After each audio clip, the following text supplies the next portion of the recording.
Oh, hold on. Did Danny just sing in French? Hey guys, philzeroyt here. It's been a while, right? It feels that way. So I've been away in Mexico for a few weeks, and on the tail end of the trip, I got sick. Yes, again. I feel like I've been sick in like half my videos, and I don't know if you can tell, but I'm still not 100%, so I apologize for my scratchy voice today, but we're gonna power through. So today we're checking out Amour, and this is kind of interesting because they spelt it the French way, with a U. Spanish and Portuguese are still Amour, but without the U, and Italian is Amore with an E. I mean, they're all Latin-based languages, so it makes sense that they're similar. How to say love in 3 different languages? 4? 5? Okay, let's get it. Oh, what the hell's going on here? Oh yeah, we're gonna check out the Pepsi Center one today. I don't know, I just felt like it. I felt like I've done enough of the Teatro Metropolitan ones, but I'll probably go back to those at some point too. Okay, here we go. Wait, is my mic picking up? Okay, I think we're good. Hi, pal. Ale.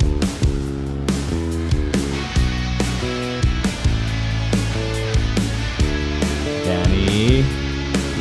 Let's be lonely together.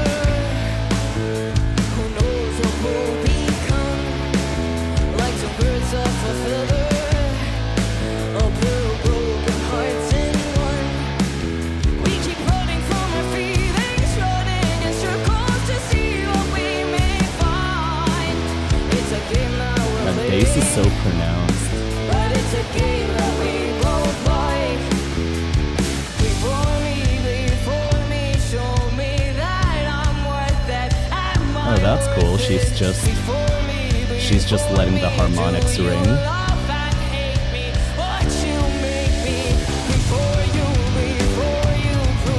Whoa.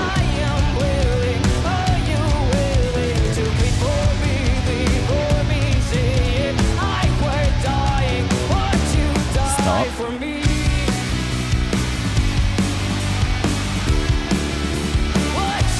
Okay.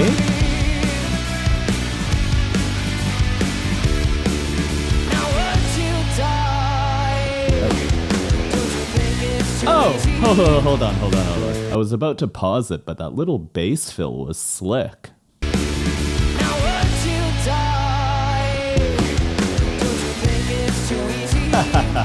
That's so cool. Okay, so this song, it's kind of like a vibe song. It's not just like angry headbanging rock music. And it did trick me at one part, I'll admit it, where Pau had like no business going so hard with that build. Let's listen to that part again.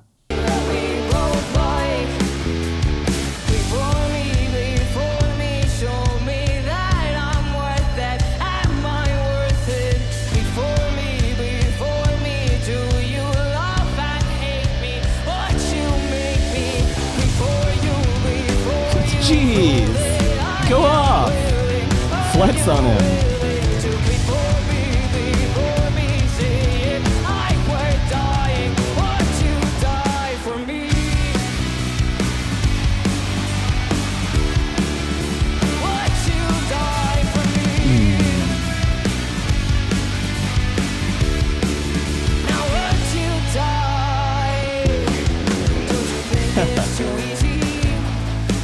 Oh, I love it. That drum build just came out of nowhere. Cause up until that point, the song was pretty 1, 2, 3, 4, which isn't a bad thing. But then out of nowhere, Pau just hits us with that build pattern. And where it got me was, so I was expecting the stop after the build, like before the chorus, because you can feel it coming. But I thought like a big standard rock chorus would come in with like big belty vocals and big harmonies and crashing cymbals and punchy bass that just hits you in the face. But it didn't do that. Like the chorus of the song was just the guitar riff and the same vocal line repeated twice, and that's it.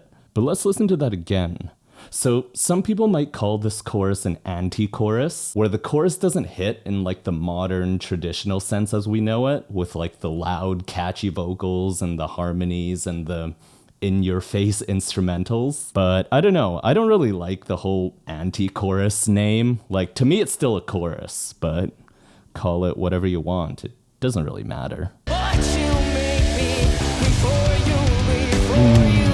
Go off, pal.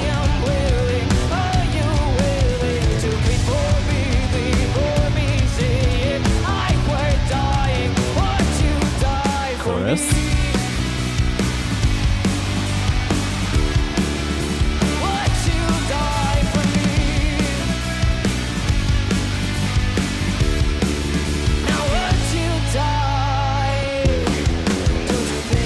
And that's the chorus.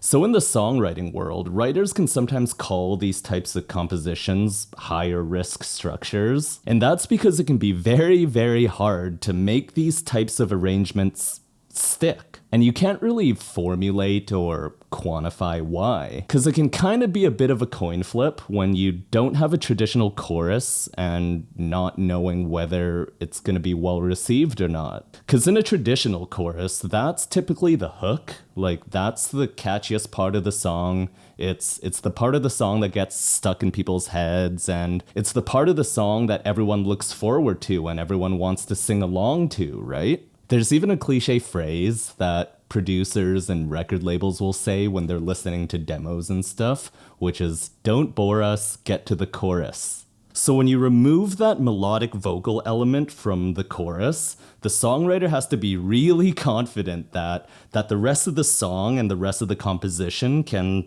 still support itself. Otherwise, you kind of run the risk of the song turning into one of those filler songs that people just insta-skip on the album. And when it comes to this song, like, I think the instrumentals and the vibe and the feeling that this song portrays, I think they are strong enough. One more time. It's a game that we both like. Before me, show me that I'm worth it. Am I worth it? Before me, do Let's hear it, pal. love and hate me? What you make me? Before you prove that I Jeez. am willing. Are you willing to before me, say LA. I were dying? Would you die for me?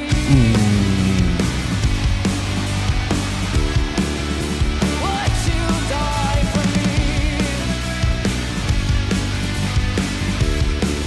Now would you die? Don't you think it's too easy? That is very good. So this may be a bit of a stretch, but I wonder if Pau purposely overplayed that build section, like, for support, knowing the whole anti-chorus thing, and all the little flares and fills that Ale's playing.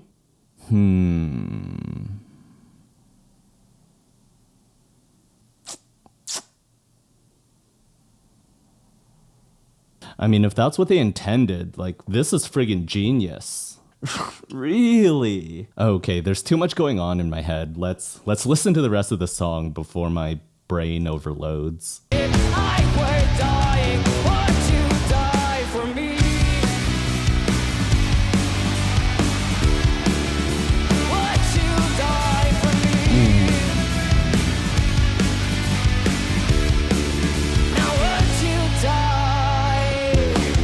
Don't you think it's too easy to love the light we show? It is only in shadows where the truth is finally known.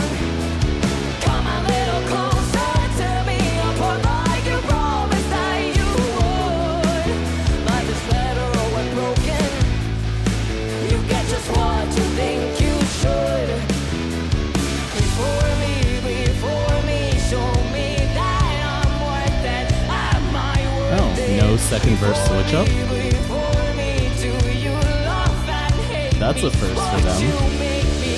Before you prove that I am willing. Are you willing to before me, say if I were dying? Would you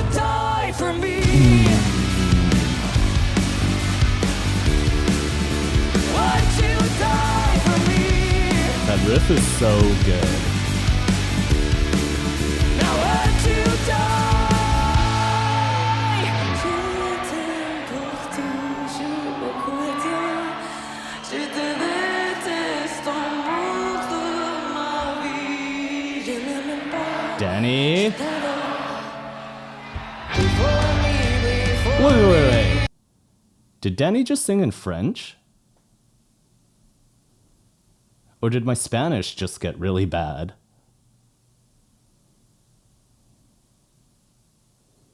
Oh. Okay, that's why they spelt the title in French. Okay, that's clever.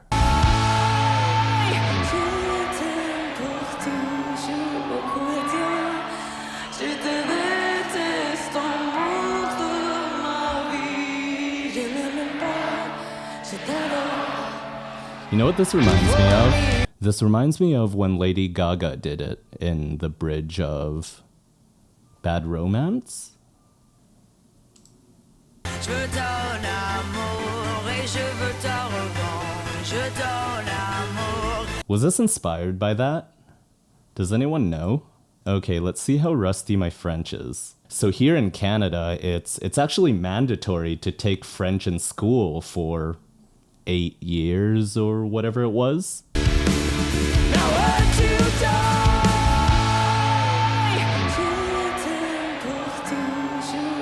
I love you forever.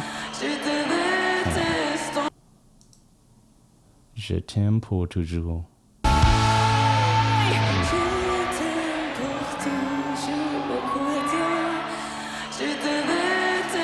I hate you.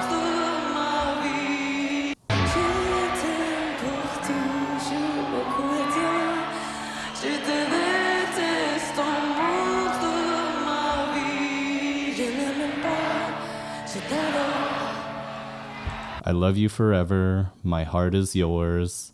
I hate you. Love of my life. I'm not lying. Is that what she said? I'm not lying?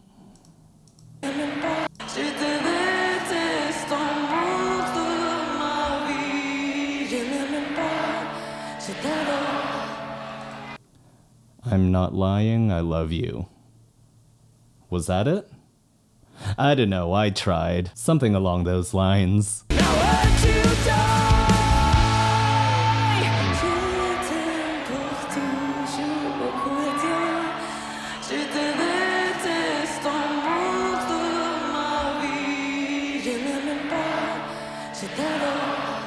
And the crowd is singing so loud.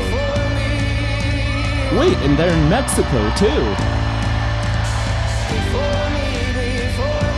Oh, hang on. Sorry, my brain wasn't active listening. I just thought that was so cool how the Mexican crowd was singing along in French as well. Active listening on. Musician mode on.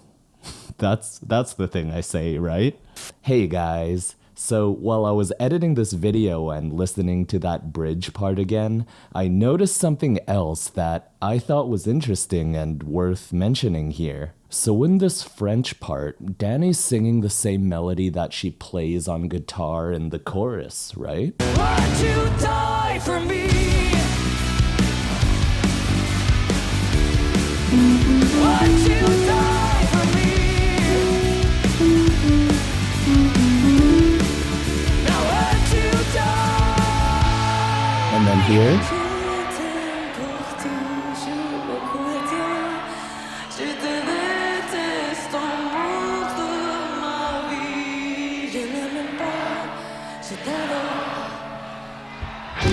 so it's the same melody, right?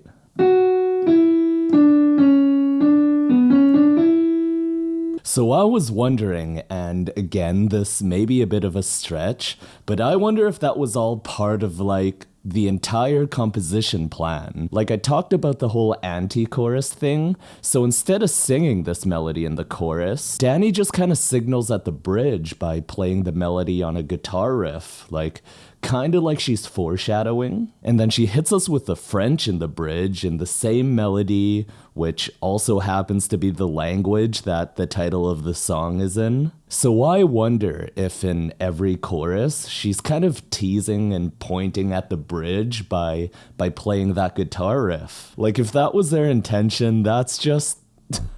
And there are other songs that do this, but when it comes to this song, like if the idea was to make the whole song essentially a big foreshadowing build to the bridge being like the climax of the song, you'd expect the bridge to be like this big chorus-like moment, right? Where all the instrumentals hit like this big rock symphony. But no, the bridge is actually just the opposite. It's like, it's as stripped down as it can get, right? It's just Danny's voice and the clean guitar, like an anti-bridge.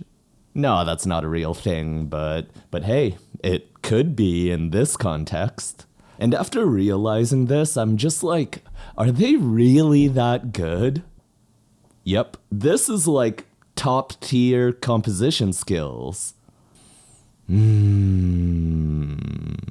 So I did not catch this on my first listen, and I usually try not to make these edits, but I just thought that this was too juicy to leave out. I blame it on being sick. And in case it's not clear already, this song's composition was just really intriguing and confusing me in a good way. It's really messing with my head and I'm just blown away by it. Like, this is so good. This is so cool. This is the kind of nerdy stuff that I love. And I think that's a beautiful thing about music, right? Like, you don't have to know the nerdy music stuff that I'm into, but you can still feel that something cool is happening in the song when you listen to it, right? Anyways, back to the video. Would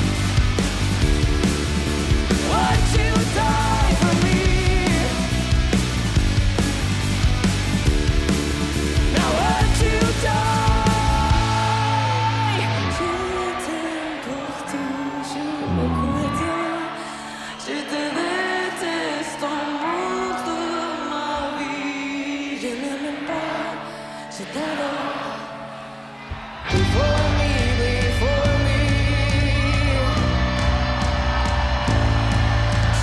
Before me, before me.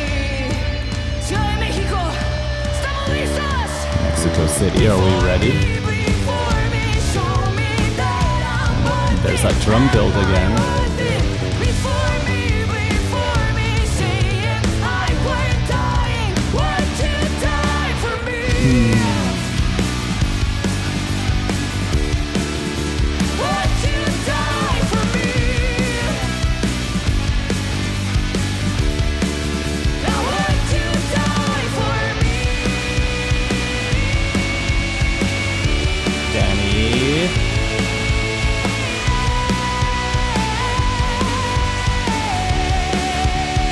Die for me.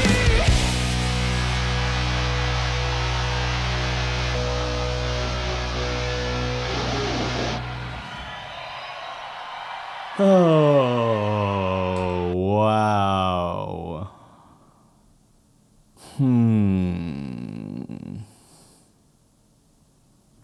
I mean, I guess this answers that question of whether this composition held up or not. Everything in the song just worked, right? Like, it portrayed a feeling and we, as the listeners, we felt it. It was kind of like this edgy, melancholic, romantic kind of vibe. Bonnie and Clyde-ish, or Joker and Harley Quinn, kind of would you die for me type of thing. And you know a song hits when there's no music video for like visual cues. I mean, this was just like a live performance, but it can still kind of paint that picture in your head and make you feel that feeling. For some reason, the song makes me wanna take my wife on like a nighttime drive through the downtown, like through the city, with all the neon signs and the street lights. In a convertible. I don't have a convertible, but this is gonna be a good driving song. I can already picture it. Okay, this song is really messing with my head, but in a good way. It kinda reminds me of Survive.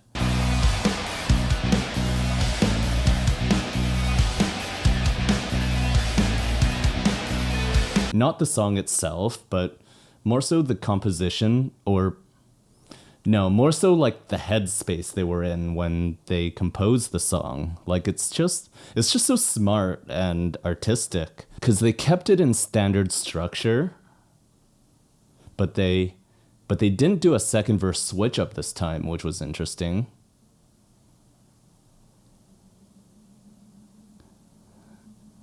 But then they did that anti-chorus thing, but like,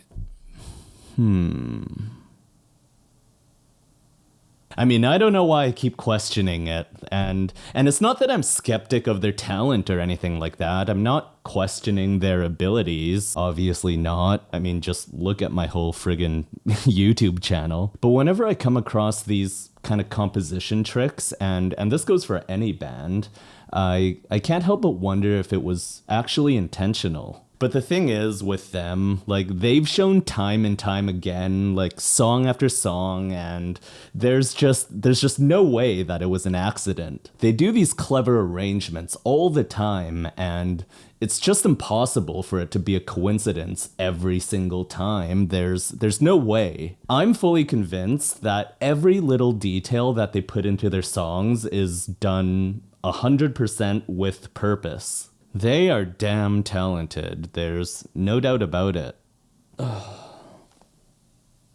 Shall we brain dump? I don't really have much else to talk about.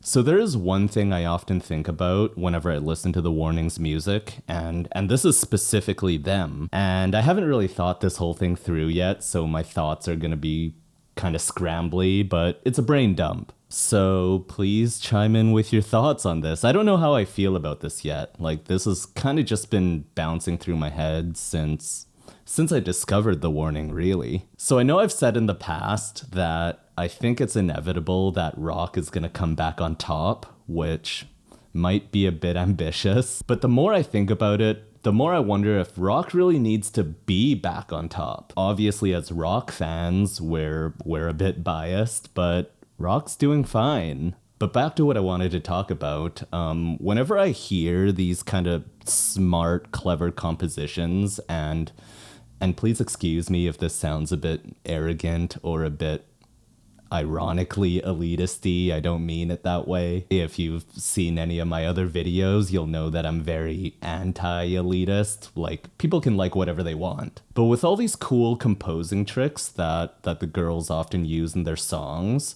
I can't help but wonder if people even notice or care. And I'm not saying people should care or have to care or like or not like, whatever, right? Like, people can like whatever they want. There's nothing wrong with that. But whenever these kind of cool arrangements come up, I often think about whether if this is a case of that old joke saying, the only people who like jazz are jazz musicians. I don't know. Because it seems like this writing style, it's not very prevalent anymore, and rock is not exempt from this. I've actually recorded a few videos reacting to other bands that I just didn't post because I just really didn't have anything to say about the song, right? The song was very 1, 2, 3, 4...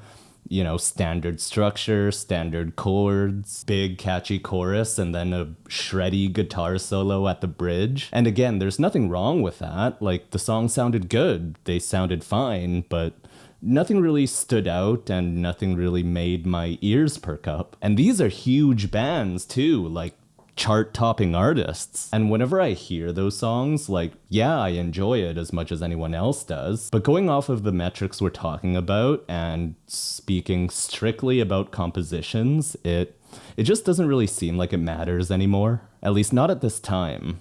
Like, even in today's rock music, it seems like as long as the singer's really good and the guitarist is really good, everything else kind of just feels like an afterthought. And one of the reasons I love doing the Warnings music so much is I can always find so much to pick out and talk about in their songs. I know my videos seem long at like 20 minutes, but I can probably go for like 40 minutes on a song. I actually have to restrain myself a bit, or I just end up cutting a lot out when I'm editing because I feel like the video drags on a bit if I'm nerding out too much. And this only seems to happen whenever I do the warnings music, that I've done so far at least. And the main reason for that is their composition skills. Like, they make my job easier because they do so many cool things in their songs that I think are worth talking about. I don't know, maybe I'm overthinking it. At the end of the day, if a song sounds good to you and you like it, that's all that matters. No one needs to explain why they like anything. We like what we like. I just happen to be a dork who likes reading into things and trying to figure out why things sound good and why we like things. Whatever.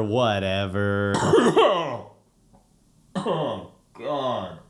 So I know a bunch of you have been telling me to come to the Warnings Mexico concerts next year, and I'm gonna see what I can figure out. Because right now I think I can make the Guadalajara one work, but I'm gonna try to make one of the Mexico City ones work. We go to Mexico every year, and I still haven't gone to Mexico City yet. Like, we usually just stop over at the airport on the way to Guadalajara, but we've got a big trip planned at the end of February to go to South America, so I'm gonna see if I can finesse one of the Mexico Warning concerts into the schedule, because I've been chatting with a bunch of you guys on Instagram, and it would be cool to meet more of you in person. So if you like this kind of video, please consider subscribing. It really does help me out. And as always, thanks for watching, and we'll see you in the next video.